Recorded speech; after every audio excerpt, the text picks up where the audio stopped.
L'evento enoturistico più conosciuto del Veneto, la Primavera del Prosecco, fa tappa a Vittorio Veneto con la 20ª mostra dei vini di OCG, organizzata dalla Proloco di Vittorio Veneto.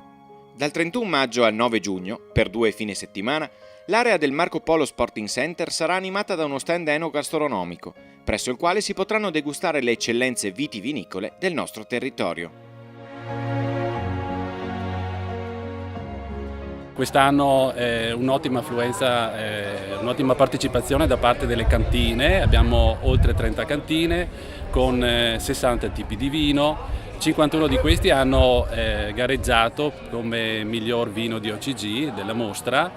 Lunedì scorso c'è stata la valutazione dei vini da parte di una commissione di esperti e oggi sono stati premiati i migliori vini di 2 categorie. Da un paio d'anni premiamo 2 categorie, sia l'Extra Dry che il Brut.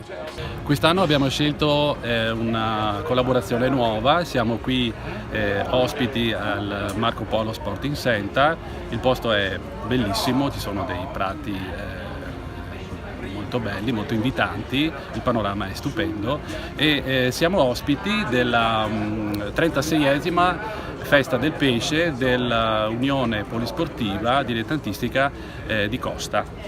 Da qualche anno, quindi da 3 anni, continua questa tradizione di inserire la nostra mostra all'interno di una festa del pesce che si abbina molto bene ai prosecchi della mostra e quindi riusciamo a garantire sicuramente una qualità elevata dei piatti da abbinare alle bottiglie di prosecco.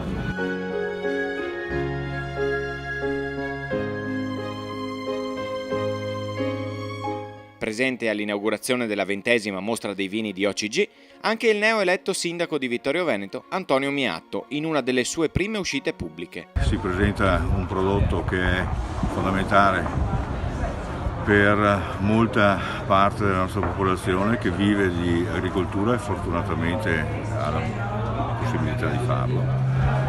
Guai se non avessimo avuto questa, che oggi viene un po' definita anche malamente monocultura, e siamo fortunati che non lo sia ancora. Speriamo che si interrompano gli ampliamenti di questi vigneti, ma quelli che ci sono danno soddisfazione a tante famiglie che possono vivere su questo splendido prodotto.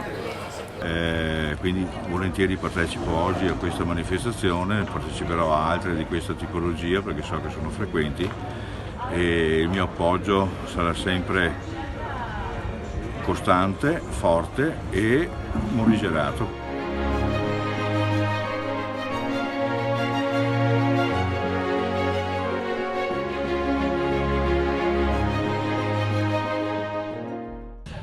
La mostra durerà questi 2 fine settimana, venerdì, sabato e domenica, dalle ore 18 in poi.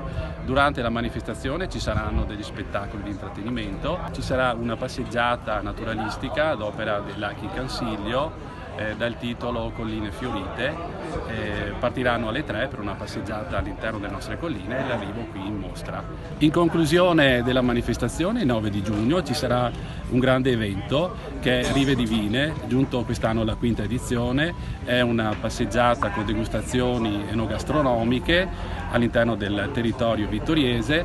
Quest'anno ci sono 3 percorsi, un percorso che salirà verso Sant'Augusta e Piadera, un percorso che andrà invece verso Formeniga e un altro che si snoderà lungo il Meschio. E i partecipanti potranno degustare i vini direttamente dai produttori e non solo, potranno accompagnare questi vini anche da piatti, da specialità gastronomiche sempre prodotte dalle 30 aziende che partecipano alla manifestazione.